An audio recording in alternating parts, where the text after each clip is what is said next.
Hello students. अपन पढ़ रहे थे पादपों में खनिज पोषण। अपना तो टॉपिक क्या था?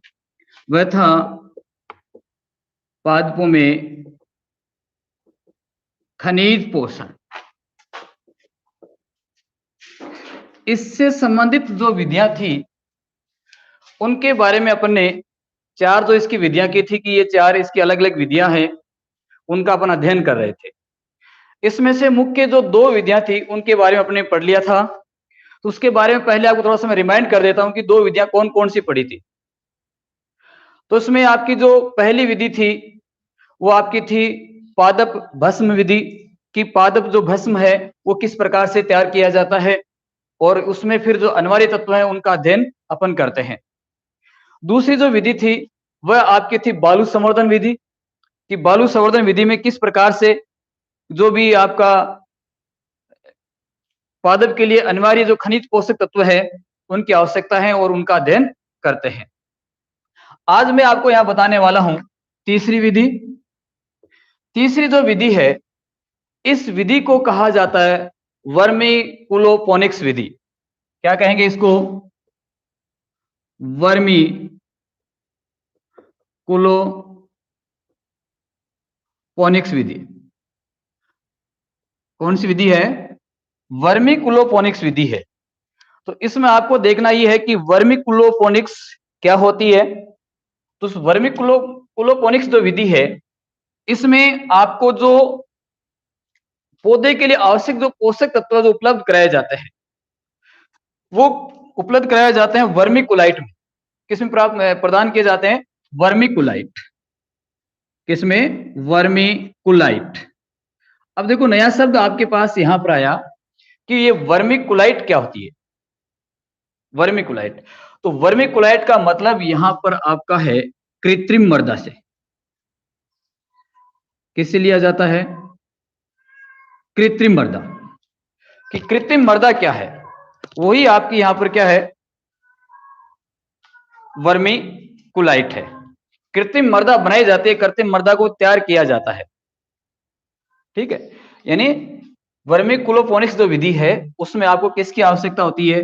कृत्रिम मृदा की आवश्यकता होती है। कृत्रिम मृदा आपको बनानी होती है और इस कृत्रिम मृदा में यदि आप किसी पादप का संवर्धन कर रहे हैं, कृत्रिम मृदा में पादप का संवर्धन कर रहे हैं, तो वो प्रोसेस कौन सी कहलाती है? आपकी वर्मी कुलोपोनिक्स कहलाती है।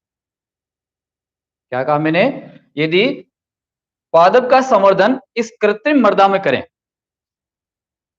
पादप का संवर्धन इस कृत्रिम मृदा में करें तो वो क्या कहलाता है? वर्मी कुलोपोनिक्स कहलाता है। तो चलो साथ में यहां मैं लिख देता हूं। तो क्या कहेंगे? पादप का संवर्धन यदि वर्मी कुलाइट, यदि वर्मी कुलाइट में किया जाता है, वर्मी कुलाइट में करेंगे और बाहर से इसको क्या करेंगे? जो पोषक तत्व हैं वो इसको प्रदान कर देंगे, बाहर से इसको पोषक तत्व दिए जाएंगे। ठीक है, तो ये अनिवार्य जो पोषक तत्व हैं उस अनिवार्य पोषक तत्वों का निर्धारण इसमें करेंगे। ठीक है, तो पादप का संवर्धन यदि वर्मी कुलाइट में किया जाता है, पादप का संवर्धन यदि वर्मी कुलाइट में किया जाता है तो उससे संबंधित जो विधि आपकी होगी वह कौन सी कहलाएगी? वर्मी कुलोपोनिक्स विधि कहलाएगी। ठीक है, तो क्या कहेंगे कि तत्वों की अनिवार्यता का निर्धारण, यहां पर ये भी कहा जा सकता है कि तत्वों की अनिवार्यता का निर्धारण, तत्वों की अनिवार्यता का निर्धारण करने के लिए, तत्वों की अनिवार्यता का निर्धारण करने के लिए यदि पादप को, करने के लिए यदि पादप को वर्मी कुलाइट में संवर्ध किया जाता है या संवर्धन किया जाता है तो इस प्रक्रिया को, तो क्या कहेंगे? इस प्रक्रिया को वर्मी कुलोपोनिक्स कहते हैं। ठीक है, तो ये विधि कौन सी कहलाती है? आपकी वर्मी कुलोपोनिक्स विधि कहलाती है। चलो नोट करो इस चीज को, साथ में कमेंट्स आप करते रहो, जो भी आपके कमेंट्स हैं। Shyam Soni good morning, Hemant Kumar good morning, Mai Prajapat good morning, Mahesh good morning, सभी के लिए गुड मॉर्निंग। तो ये आपकी विधि कौन सी है? आपकी वर्मी कुलोपोनिक्स विधि है। ठीक है, अब जो वर्मी कुलाइट आपने जो मर्दा ली है, वर्मी कुलाइट जो आपने मर्दा ली है, उस मर्दा के लक्षण क्या क्या है? वर्मी कुलाइट मर्दा ली, उस वर्मी कुलाइट मर्दा के लक्षण क्या है? उस लक्षणों के बारे में अपने यहां पर चर्चा करते हैं। तो अगला हेडिंग आप क्या डालोगे कि वर्मी कुलाइट मर्दा के लक्षण। अगली हेडिंग डाल दो कि वर्मी कुलाइट जो मर्दा होगी, वर्मी कुलाइट मर्दा के लक्षण क्या है उनके बारे में। तो देखिए, वर्मी कुलाइट जो मर्दा होगी उसकी पहली विशेषता होती है कि ये मर्दा जो होगी इसका जो भार है वह हल्का होता है, ये कम भार वाली होती है। पहला अपन क्या लिखेंगे कि ये है हल्की, हल्की कम भार वाली होती है, हल्की होती है, यूं लिख दो, ये हल्की होती है। ठीक है, दूसरी विशेषता, दूसरी अपन इसमें कहेंगे कि इसमें रासायनिक रूप से ये क्या होगी? अक्रिय होती है। दूसरा क्या कहेंगे कि ये है रासायनिक रूप से क्या होगी? अक्रिय होगी। ये जो मर्दा होगी वो किस प्रकार की? रासायनिक रूप से अक्रिय होगी। इसके अलावा इसकी अगली विशेषता अपन कह सकते हैं कि इसमें जो जल अवशोषण क्षमता है वह सबसे अधिक होगी, तभी तो ये काम की आएगी। इसमें क्या लिखोगे? इसमें जल अवशोषण क्षमता क्या होती है? अधिक होती है। इसमें जल अवशोषण क्षमता काफी अधिक होती है। ये बंदे प्रकार की होती है, यूं भी कह सकते हैं कि ये बंदे प्रकार की होती है। ठीक है, तो ये जो विशेषता है, इन विशेषताओं को आपको इसको याद रखना है। और ये यूं भी कह सकते हैं कि सबसे अधिक जो मर्दा काम में ली जाती है वो ये वाली मर्दा होती है। तो अगला पॉइंट मैं यहां पर लिख सकता हूं कि सबसे क्या कहेंगे? सबसे अधिक उपयोगी मर्दा कौन सी मर्दा होती है? वर्मिकुलाइट मर्दा होती है। ठीक है, तो ये चीज समझ में आ गई कि वर्मिकुलाइट या वर्मिकुलोपोनिक्स क्या होती है। वर्मिकुलोपोनिक्स का मतलब कि पादप का संवर्धन किस में किया जाता है? वर्मिकुलाइट में किया जाता है। वर्मिकुलाइट क्या है? वर्मिकुलाइट आपकी क्या होती है? कृत्रिम मर्दा होती है। वर्मिकुलाइट क्या होती है? कि कृत्रिम मर्दा होती है। उस कृत्रिम मर्दा के लक्षण क्या है? कि ये हल्की होती है, रासायनिक रूप से क्या होती है? अक्रिय होती है, अवशोषण क्षमता अधिक होती है इसमें, और ये बंधे प्रकार की होती है। ये इसकी मुख्य चार विशेषता होती हैं। और ये आपकी तीसरी विधि थी वर्मी कुलोपोनिक्स विधि, जो अपन पढ़ रहे थे कि पादप के लिए आवश्यक जो खनिज पोषक तत्व हैं, उस आवश्यक खनिज पोषक तत्वों का निर्धारण किस प्रकार से किया जाता है। चलिए अगली जो चौथी विधि है, सबसे महत्वपूर्ण विधि, उसके बारे में पढ़ते हैं, जिसको कहा जाता है जल संवर्धन विधि। अगली विधि आपकी है जल संवर्धन विधि। कौन सी है? चौथी विधि है जल संवर्धन। जल संवर्धन विधि, आप जो कमेंट्स हैं वो साथ में आप करते रहो, जिससे कि जो टॉपिक बता रहा हूं उसके बारे में जानकारी मिल सके।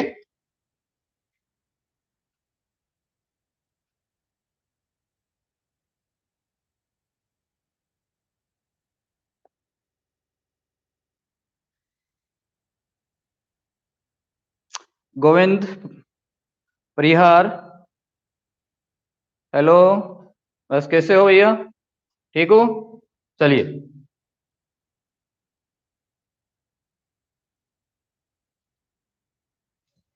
अगली है जल संवर्धन विधि। कि जल संवर्धन विधि क्या होती है?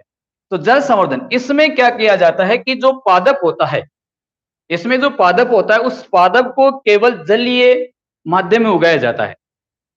मिट्टी या जो मर्दा है, मर्दा में उगा करके पादप को क्या करेंगे, केवल उसके जलीय विलयन में उसको उगाया जाएगा। तो किसी पादप का जल में संवर्धन करना, किसी पादप का जल में संवर्धन करना, वो क्या कहलाता है, जल संवर्धन कहलाता है। जैसे आपका नाम है, उस नाम के आधार पर इसकी क्या निकल आती है, परिभाषा निकल आती है। तो इसमें क्या कहेंगे, यदि यदि पादप का संवर्धन केवल जल में किया जाए, जल में किया जाए, यानी जो जल है उस जल के अंदर ही उस पादप के लिए जो आवश्यक पोषक तत्व हैं, उन पोषक तत्वों की पूर्ति कर दी जाती है। विशेष प्रकार का जो विलयन है वो विलयन बनाया जाता है, तो उसके अंदर डाल दिया जाता है।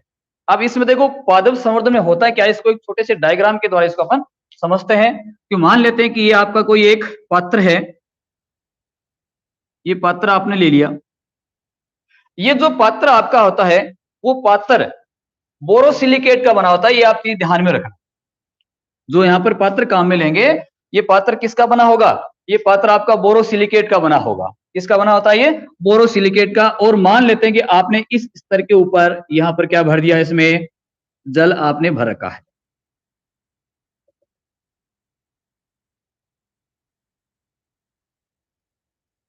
ये जो है उसमें आपने क्या भर दिया, जल भर दिया। ठीक है, ये क्या लिया आपने, जल लिया।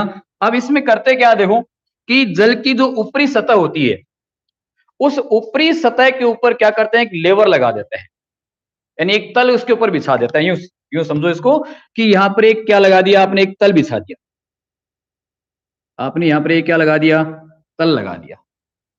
तल लगाने के बाद में क्या करते हैं, इस पर ये जगह जगह इसमें छेद कर लेते हैं। तल लगाया, तल लगाने के बाद इसमें क्या कर देंगे, ये छेद कर लेंगे। ठीक है, तो चलो अब ये छेद करने के बाद में क्या करता है कि जो पादप है, उस पादप को इसके अंदर लगाया जाता है। अब इसमें क्या लगा देंगे, सभी में पादप लगा देंगे।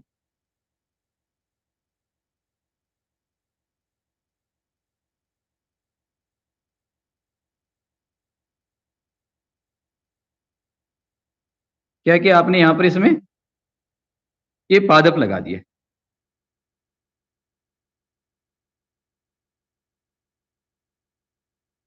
और भैया ये पादप की क्या हो गई, जड़ें हो गई, जो कहां पर है, जल में है। चलो कमेंट्स करके बताओ, जो चीज बता रहा हूं समझ में आ रही है, बताओ देखें। साथ में चैनल को लाइक, सब्सक्राइब और शेयर जरूर कर देना।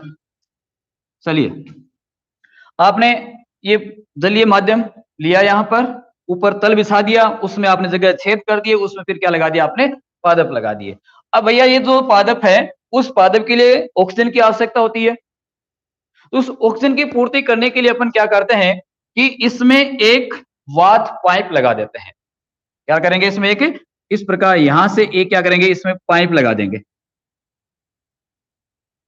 एक पाइप इसके अंदर लगा दी जाएगी, जिसको ऑक्सीजन वात पाइप कहा जाता है।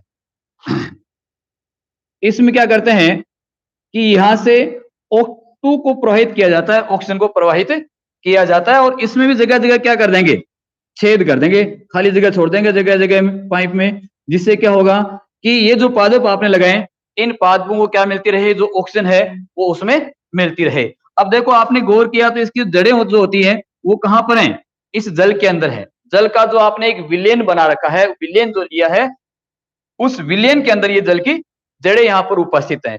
ये जो विलयन आपका है, उसको अपन कहेंगे पादप का पोषक घोल। ये जो विलयन लिया, जल के रूप में जो लिया, वो क्या है, पादप का, पादप का क्या होगा, पोषक घोल है। पादप का क्या है, पोषक घोल है। और ये क्या आपकी ऑक्सीजन पाइप है। ये क्या है, ऑक्सीजन पाइप है। ठीक है, अब देखो इसमें क्या होगा कि पादप की जड़ें इसके पोषक विलयन में है, तो वो क्या करती हैं, इस पोषक विलयन से अपने लिए क्या करती हैं, पोषण है उनको प्राप्त करती रहती है। ठीक है, तो क्या लिखेंगे इसमें, इतना डायग्राम से इसको याद रखा जा सकता है। और फिर दो लाइनें आप छोटी छोटी लाइनें उसको नोट कर लो। इसमें क्या लिखेंगे कि पौधे की जड़ों को किस में रखा जाता है? पोषक विलयन के घोल में रखा जाता है। पहली लाइन क्या लिखोगे? पादप की जड़ों को पोषक विलयन के घोल में रखा जाता है। ठीक है, कहां रखेंगे उस जड़ों को? उसके घोल में रखेंगे। और जो जड़ें हैं वो क्या करती हैं कि वो वापस वहां से क्या करती हैं, जड़ों में क्या करते हैं, उसमें आप ऑक्सीजन प्रोवाइड कर रहे हैं, तो साथ में यहाँ पर आपको दूसरे प्रोसेस में क्या करना होगा कि जड़ों के साथ क्या लगी रहती है? आपकी ऑक्सीजन पाइप लगी रहती है। यूं कह सकते हैं कि पादप की जड़ों के साथ क्या लगी रहती है? ऑक्सीजन पाइप लगी रहती है,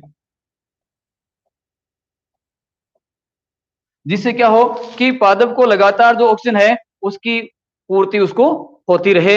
अब इस पोषक विलयन में करेंगे, देखो इसके अनिवार्य तक आपको अध्ययन करना, उसके लिए क्या करेंगे, ये जो पोषक विलयन आपने ले रखा है, घोल ले रखा है, उसमें क्या करते हैं, अलग अलग जो पोषक पदार्थ हैं उनकी अपन कमी करते हैं, और कमी करके उसका जो अध्ययन है उस पाद पर पड़ता है, उसका जान लेते हैं कि इस पोषक तत्व की आपने कमी की है, तो इस कमी से इसके ऊपर क्या प्रभाव पड़ा है।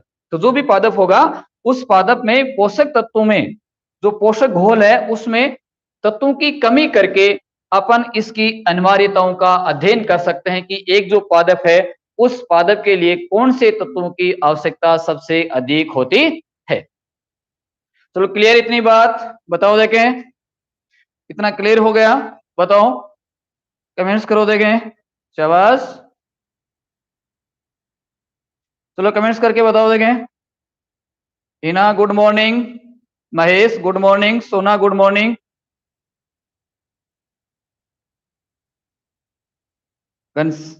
Ghanshyam yes sir, okay. Channel को लाइक और शेयर कर देना कि इस प्रकार की जो ऑनलाइन क्लासें हैं वो आपको लगातार मिलती रहें। आपकी समस्या कोई ये पर्सनल डाउट है वो भी आप यहाँ पर कमेंट्स के रूप में लिख सकते हो।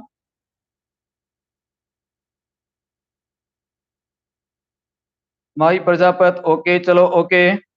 चलो अब अगला जो टॉपिक इसमें लेते हैं उसको डिस्कस करते हैं कि अपने बात कर रहे हैं कि पोषक तत्व यहाँ पर जो पादप के लिए अनिवार्य है वो कौन कौन से हैं, उनकी अपने यहाँ पर बातें करते हैं कि एक पादप के लिए पोषक तत्व कौन कौन से चाहिए। चलो इसको मैं मिटा देता हूं और अगली हेडिंग पर चलते हैं। अपने अगली हेडिंग अपनी है पादप के लिए आवश्यक पोषक तत्व, या हेडिंग डाल दो पोषक तत्व, कि पोषक तत्व कौन से हैं। ठीक है, आपको ज्ञात होगा कि प्रकृति में लगभग अब तक जो ज्ञात तत्व हैं उनकी संख्या कितनी है? 118 तत्व हैं। हो सकता है कि कहीं पर 104 तत्व भी दे रखे हों, लेकिन वो पुराने डाटा है। नए जो डाटा है उसके अनुसार जो आपके पोषक तत्व हैं उनकी कुल संख्या कितनी है? 118 इनकी संख्या है। ये जो पोषक तत्व हैं, इन पोषक तत्वों को अपन यहां पर क्या करेंगे, मुख्य रूप से दो भागों में इसको डिवाइड किया जा सकता है।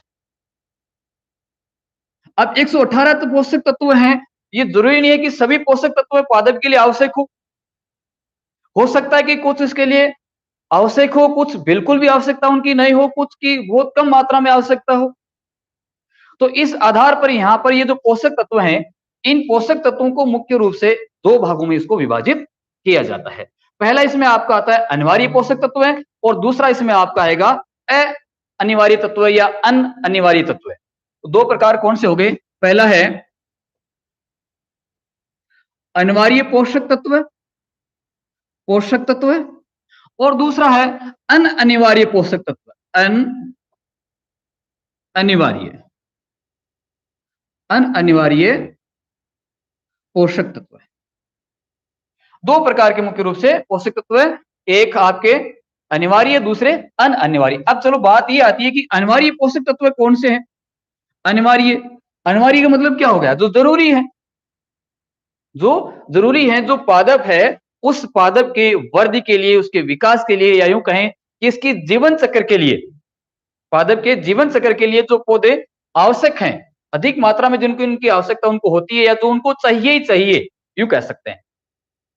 तो पादप के लिए क्या कहेंगे, अनिवार्य पोषक तत्व कौन से होंगे कि वे पोषक तत्व है, वे पोषक तत्व है जो पादप के वर्दी या यूं कह दो जीवन चक्र, जीवन चक्र के लिए, वर्दी के लिए आवश्यक है, आवश्यक है। वो क्या कहलाते हैं आपके अनिवार्य पोषक तत्व। कौन से कहलाएंगे, अनिवार्य पोषक तत्व। तो ये जो अनिवार्य पोषक तत्व हैं उनकी जो कुल संख्या है, इनकी जो कुल संख्या है वह कितनी होती है, 17 होती है। ये जो डाटा है इसको आप याद रखना साथ, ठीक है। प्रश्न आपका कोई भी किया जा सकता है कि प्रश्न मान लो यहां पर क्वेश्चन आपका बन गया 1 नंबर का क्वेश्चन कि पादप के लिए अनिवार्य पोषक तत्व किसे कहते हैं, या अनिवार्य पोषक तत्व क्या है, उनकी संख्या कितनी है। तो उनकी संख्या कितनी है आपकी, 17 है। अब बात दूसरी आती है कि अनिवार्य पोषक तत्व। तो यहां पर आपने कौन से ले लिए, अनिवार्य पोषक तत्व ले लिए। अब अनिवार्य पोषक तत्व लेने के बाद में जो बाकी पोषक तत्व बच गए, वो सभी पोषक तत्व किस श्रेणी में शामिल किए जाएंगे, अनिवार्य पोषक श्रेणी में शामिल किए जाएंगे। तो क्या लिख देंगे कि अनिवार्य पोषक तत्वों के अलावा शेष रहे, शेष रहे तत्वों को, शेष रहे तत्वों को क्या कहा जाता है, अनिवार्य पोषक तत्व कहा जाता है। ठीक है, तो ये हो गया आपका 2 प्रकार के। अब ये जो अनिवार्य पोषक तत्व है ये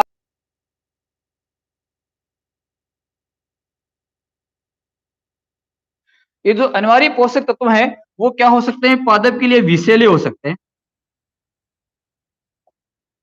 विषैले भी हो सकते हैं। यानी पादप के लिए किसी प्रकार से ये उपयोगी नहीं है ना, अनिवार्य पोषक तत्व हैं वो पादप के लिए किसी प्रकार से उपयोगी नहीं है, तो इनको क्या कहा जाएगा, अनिवार्य पोषक तत्व कहा जाएगा। चलो क्लियर है टॉपिक, ये कमेंट्स करके बताओ फिर आगे चढ़ते हैं। चलो टॉपिक क्लियर है।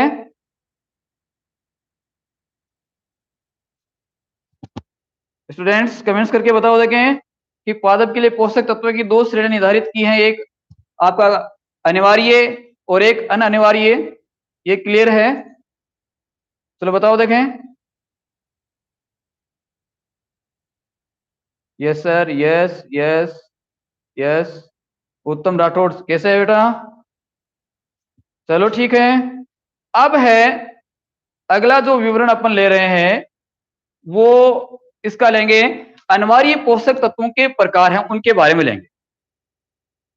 जो अनिवार्य पोषक तत्व कौन से हैं उनके प्रकारों के ले लेंगे। और उससे पहले एक चीज आपको यहां पर और पढ़नी है, वो ये कि आपने कैसे मान लिया, आपने कैसे मान लिया कि ये जो 17 तत्व हैं वो ही पादप के लिए अनिवार्य पोषक तत्व हैं। इस चीज को आपने कैसे माना, तो पहले इस चीज का भी उत्तर आपको देना पड़ेगा कि जो 17 पोषक तत्व ले रहे हैं वो पादप के लिए अनिवार्य पोषक तत्व ही हैं, क्यों। ठीक है, तो इस चीज को मैं दोबारा नोट करा रहा हूं, मिटा दूं इसको। चलो अगली आप हेडिंग क्या डालोगे, उसमें आप लिखना इसमें कि अनिवार्य तत्वों के निर्धारण के मापदंड कौन कौन से हैं, कि वो कौन कौन से पैमाना है, उस पैमाने के आधार पर कह सकते हैं कि ये जो पोषक तत्व है ये पादप के लिए अनिवार्य है। तो क्या लिखोगे, अगली हेडिंग क्या डालोगे, अनिवार्य पोषक तत्वों के निर्धारण का पैमाना, पैमाना कह दो या इसका मापदंड कह दो। क्यों, कौन कौन सी जरूरी बातें हैं जिनके आधार पर अपन मान लें कि पादप के लिए जो पोषक तत्व हैं वो इनकी अनिवार्यता होती है। तो सबसे पहली बात तो यह है कि जो भी पोषक तत्व होगा, कि अनिवार्य पोषक तत्व है, इस प्रकार का पोषक तत्व जो होगा वो क्या करेगा, पादप के वृद्धि और उस विकास के लिए वो अत्यंत जरूरी होगा। यदि उसमें उसकी आप कमी कर दोगे तो कमी करने पर उसका क्या होगा कि जो पादप हमने लिया है उस पादप का जो जीवन चक्र है वो पूर्ण नहीं हो पाएगा। ये पहली इसके पैमाना पहला पैमाना होगा यूं कह सकते। तो क्या लिखा, नोट करो साथ में कि पौधे की क्या कहोगे, पौधे की सामान्य वृद्धि के लिए, पौधे की सामान्य वृद्धि, वृद्धि के साथ वृद्धि, वृद्धि व यूं कह सकते हैं जनन के लिए, जनन के लिए अति आवश्यक हो।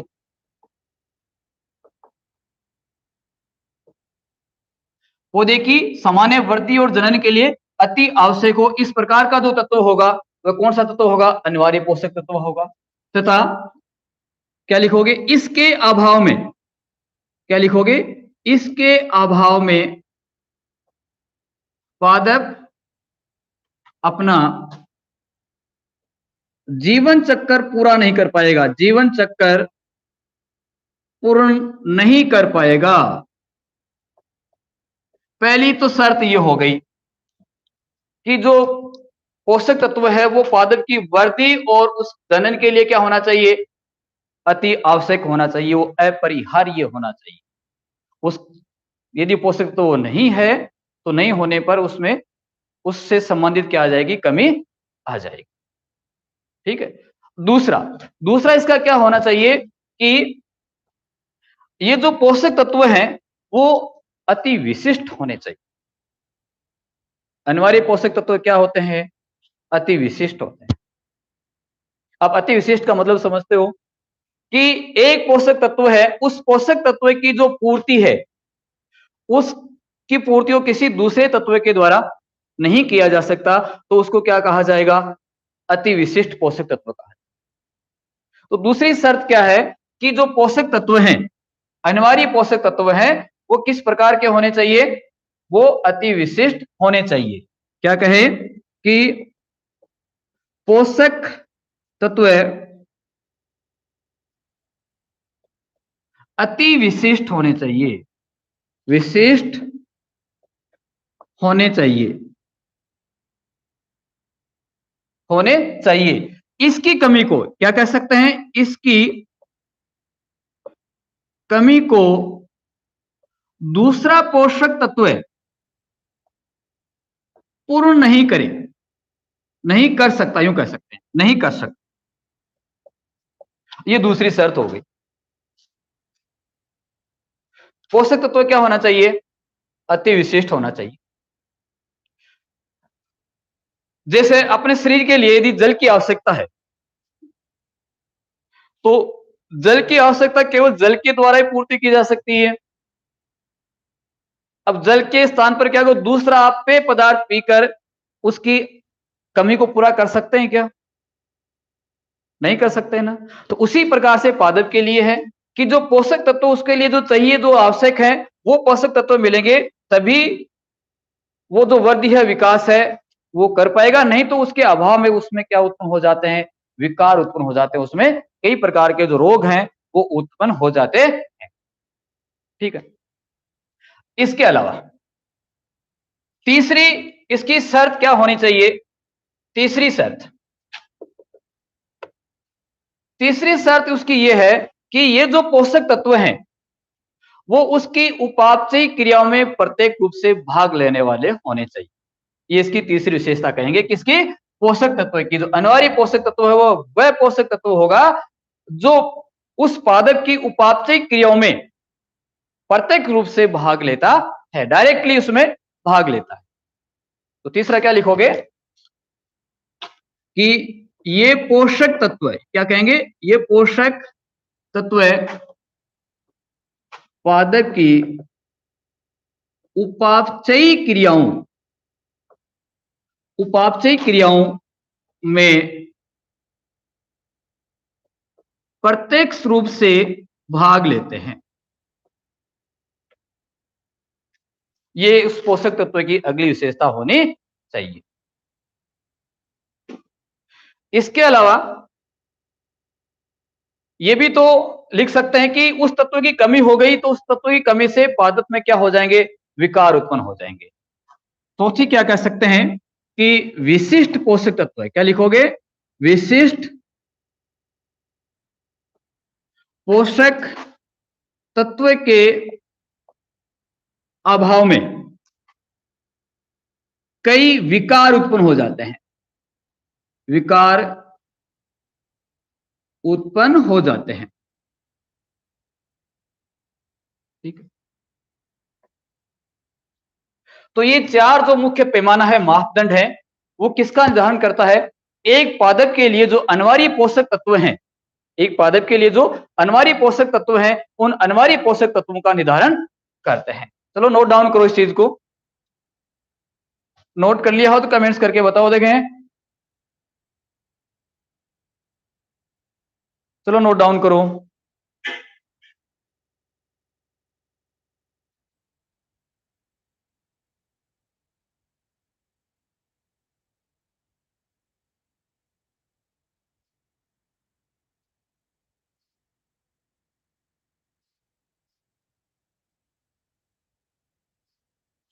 सिस्टम धीरे धीरे अपडेट हो रहा है, तो हो सकता है कि एक दो दिन में आपका पूर्ण रूप से अपडेट हो जाए।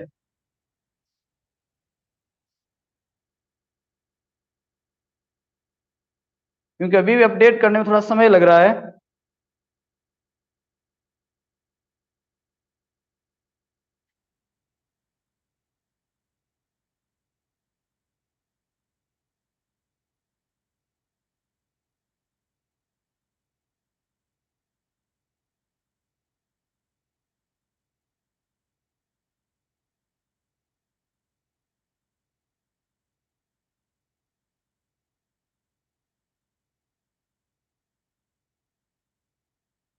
चलो नोट कर दिया।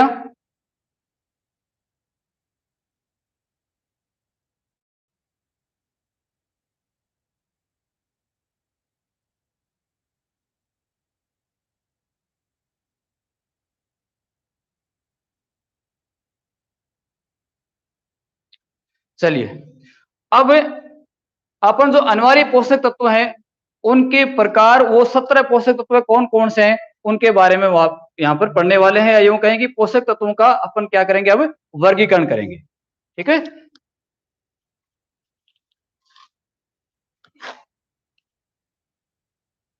अगली अगली जो हेडिंग है वो आप डालोगे कि पोषक तत्वों का वर्गीकरण, या जो अनिवार्य पोषक तत्व हैं, वो अनिवार्य पोषक तत्व है, उसको अपन फिर किस प्रकार से इसको विभाजित कर सकते हैं, अलग अलग रूप से किस प्रकार से इनको तोड़ा जा सकता है। तो इसको अपन दो प्रकार से इसको विभाजित कर सकते हैं, दो प्रकार से तोड़ सकते हैं। एक तो उनकी मात्राओं के आधार पर, और दूसरा उसके कार्य के आधार पर, कि जो पोषक तत्व हैं वो अगला जो वर्गीकरण, एक आपका कौन सा हो गया, अनिवार्य और अनअनिवार्य हो गया। दूसरा आपका है कि मात्रा के आधार, मात्रा के आधार पर इनका वर्गीकरण, कि मात्रा के आधार पर पोषक तत्व कितने प्रकार के होंगे। और दूसरा है कार्य के आधार पर, दूसरा कौन सा आपका, कार्य के आधार पर। अब देखो, मात्रा के आधार पर फिर इनको क्या करेंगे, दो भागों में तोड़ेंगे, कि कुछ एक पोषक तत्व जो होते हैं वो पादप के लिए अति आवश्यक होते हैं, और कुछ एक जो पोषक तत्व हैं वो कम आवश्यकता वाले होते हैं। तो इस आधार पर इनको दो भागों में, एक वर्ध मात्रिक पोषक तत्व कहा जाता है और दूसरे को कहा जाता है सूक्ष्म मात्रिक पोषक तत्व। यानी एक वो पोषक पदार्थ जिनकी आवश्यकता अधिक होती है, और दूसरे वो पोषक पदार्थ जिनकी आवश्यकता कम होती है। ठीक है, तो पहला कौन सा इसमें वर्गीकरण आ जाएगा, वर्ध मात्रिक पोषक तत्व। दूसरे कौन से कहेंगे, सूक्ष्म मात्रिक, सूक्ष्म मात्रिक पोषक तत्व। वर्ध मात्रिक पोषक तत्व है, और दूसरा प्रकार कौन सा इसका, सूक्ष्म मात्रिक पोषक तत्व है। अब वर्ध मात्रिक पोषक तत्व है, इसको एक अन्य नाम के द्वारा भी जाना जाता है, इसको कहा जाता है प्रधान पोषक तत्व, या यूं कहें कि दीर्घ पोषक तत्व। ये दो इसके अन्य नाम है, प्रधान पोषक तत्व है और दूसरे कौन से हैं, दीर्घ पोषक तत्व है। दूसरा आपका है सूक्ष्म मात्रिक पोषक तत्व है। तो सूक्ष्म मात्रिक पोषक तत्व कौन से होंगे कि इस प्रकार के पोषक तत्व है जिनकी आवश्यकता पादप के लिए क्या होती है, कम आवश्यकता होती है। तो इसके अन्य नाम की यदि अपन बात करें तो इसको क्या कह देंगे, गौण मात्रिक पोषक तत्व। कौन से कहेंगे, गौण मात्रिक पोषक तत्व, या इसको क्या कहा जा सकता है, लघु मात्रिक पोषक तत्व। ये इनके अन्य नाम है, गौण मात्रिक पोषक तत्व है, लघु मात्रिक पोषक तत्व है। ठीक है। अब ये जो वर्ग मात्रिक पोषक तत्व हैं उनकी जो कुल संख्या है, ये जो टोटल तत्व हैं उनकी संख्या होती है 9, और ये जो तत्व हैं इनकी टोटल जो संख्या होती है वह कितनी होती है, 8 होती है। कुल मिलाकर कितने हो गए, 17 पोषक तत्व आपके हो गए हैं। अब बात एक ये आती है, अपने कह दिया कि ये सूक्ष्म मात्रिक है, ये वर्ग मात्रिक है। तो सूक्ष्म मात्रिक और जो वर्ग मात्रिक पोषक तत्व है उनका निर्धारण अपन करेंगे तो उसके लिए एक सामान्य परिभाषा दे रखी है। वो ये यानी यूं कहें कि एक निश्चित पैमाना निर्धारित कर रखा है, उस पैमाने के आधार पर अपन कहेंगे कि ये पोषक तत्व है सूक्ष्म मात्रिक है और ये पोषक तत्व है वर्ग मात्रिक है। तो यदि पादप का शुष्क भार अपने पढ़ा था, यदि पादप का शुष्क भार 1 ग्राम आप ले लें, शुष्क भार कैसे ज्ञात किया था वो आपको याद होगा, पहली विधि जिसमें हमने पादप भस्मीकरण जो किया था उसमें 6000 सेंटीग्रेड टेम्परेचर के ऊपर पादप को आपने क्या किया था, उसका भस्मीकरण किया था भट्टी में।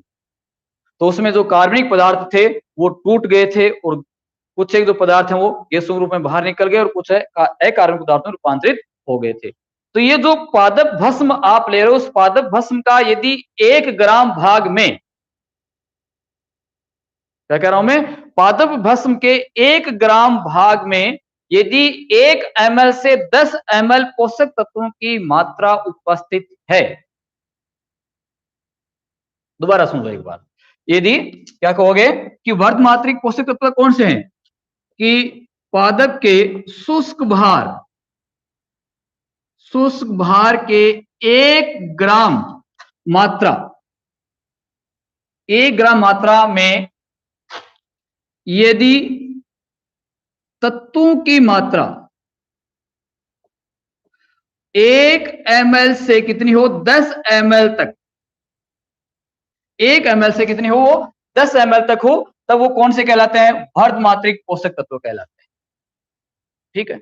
अब दूसरा कौन सा, सूक्ष्म मात्रिक पोषक तत्व है। तो सूक्ष्म मात्रिक कौन से होंगे कि जिनकी मात्रा शुष्क भार में, पादप के 1 ग्राम शुष्क भार में यदि पोषक तत्वों की मात्रा 1 ml से कम है, क्या कहा, 1 ml से कम है, तो वो क्या कहलाती है, उसकी सूक्ष्म मात्रिक पोषक तत्व कहलाते हैं। तो इस आधार पर आपने उसका वर्गीकरण कर दिया कि वर्ग मात्रिक पोषक तत्व और सूक्ष्म मात्रिक पोषक तत्व है। अब देखिए यहां पर चीज ये आती है कि जो वर्ग मात्रिक पोषक तत्व 9 जो पोषक तत्व हैं उनको याद कैसे रखा जाए, वो 9 तत्व कौन कौन से, तो उनको याद रखने के लिए आपको क्या करना है, इनके 3-3 के ग्रुप बना लेने हैं और ग्रुप बना करके इसको क्या रखना है, याद रखना है। पहला जो ग्रुप मैं यहां पर लिख रहा हूं, तो बोलो जो शर्करा है उस शर्करा का सूत्र क्या होता है, शर्करा का सूत्र क्या होता है, C6H12O6 होता है। तो इसको कैसे याद रखा जा सकता है कि पहला ग्रुप में क्या होगा, C कार्बन होगा, दूसरा कौन सा होगा, H हाइड्रोजन होगा, तीसरा कौन सा होगा, ऑक्सीजन होगा। तो पहला ग्रुप कौन सा हुआ, कार्बन हाइड्रोजन ऑक्सीजन का। दूसरा इसका जो ग्रुप है, इसका दूसरा जो ग्रुप है वह ग्रुप कौन सा रहेगा, इसका दूसरा जो ग्रुप है वो है NPK। कौन सा है, NPK, नाइट्रोजन फास्फोरस और कौन सा, पोटेशियम, नाइट्रोजन फास्फोरस पोटेशियम, दूसरा ग्रुप। तीसरा ग्रुप जो इसका रहेगा वो आपका है मैग्नीशियम, कैल्शियम और सल्फर का। किसका है, मैग्नीशियम, कैल्शियम और सल्फर। ये 9 जो तत्व हैं वो कौन से तत्व कहलाएंगे, आपके वर्ग मात्रिक पोषक तत्व कहलाएंगे। 9 तत्व कौन से हैं, वर्ग मात्रिक पोषक तत्व हैं। वर्ग मात्रिक पहला कौन सा ग्रुप आएगा, CHO, दूसरा ग्रुप कौन सा आएगा, NPK, तीसरा कौन सा है मैग्नीशियम, कैल्शियम और सल्फर। ठीक है, इसी प्रकार से ये जो आपके सूक्ष्म मात्रिक पोषक तत्व हैं, सूक्ष्म मात्रिक पोषक तत्व है, इनको भी आप 3 अलग-अलग ग्रुपों में इसको विभाजित कर सकते हो, उसी में इसको याद रखा जा सकता है। यानी गौण मात्रिक पोषक तत्वों में जो पहला इसका ग्रुप आप बनाओगे, तो पहला ग्रुप कौन सा बनाओगे? जो आपने पीरियोडिक टेबल पढ़ रखी है, उस पीरियोडिक टेबल के अंत में चले जाओ। यानी जो डी ब्लॉक तत्व है, उस डी ब्लॉक तत्व के अंत में आप जाओगे, तो उसमें आपको निकेल, कॉपर, जिंक मिलेगा। क्या मिलेगा? निकेल, कॉपर और जिंक मिलेगा। कौन से तत्व है? पहले ग्रुप में निकेल, कॉपर, जिंक मिलेगा। इसके अलावा दूसरा जो इसका ग्रुप है वह बोरोन, बोरोन के बाद में आपका आयरन और क्लोरीन। किसका है? BeFeCl का। BeFeCl ये कौन सा है? इसका दूसरा ग्रुप है। और अंत में जो आपका रहेगा तीसरा, वो क्या रहेगा? Mn मैंगनीज और MO मोलिब्डेनम। ये 8 जो तत्व हैं, वो तत्व कौन से कहलाते हैं? इसके सूक्ष्म मात्रिक पोषक तत्व कहलाते हैं। तो कुल तत्व कितने हो गए आपके? 17 पोषक तत्व हो गए। तो इनको आपको याद रखना है। कल आगे जो आने वाली क्लास है, उसमें जो अपना यहां पर रह गया है कार्य के आधार पर जो वर्गीकरण, उसके बारे में अपन पढ़ेंगे। आज की क्लास आपके लिए कैसी रही, कमेंट्स करके जरूर बताना। चैनल को अधिक से अधिक लाइक और शेयर करते रहना। आपकी जो रेगुलर क्लास है, topic wise class YouTube channel पर प्रतिदिन दी जाएगी। सब्सक्राइब और बेल आइकन को दबा देना, जिससे कि नोटिफिकेशन आपको तुरंत मिल जाए। आज की क्लास के लिए सभी का धन्यवाद। उम्मीद करता हूं क्लास आपको जरूर पसंद आई होगी। ओके।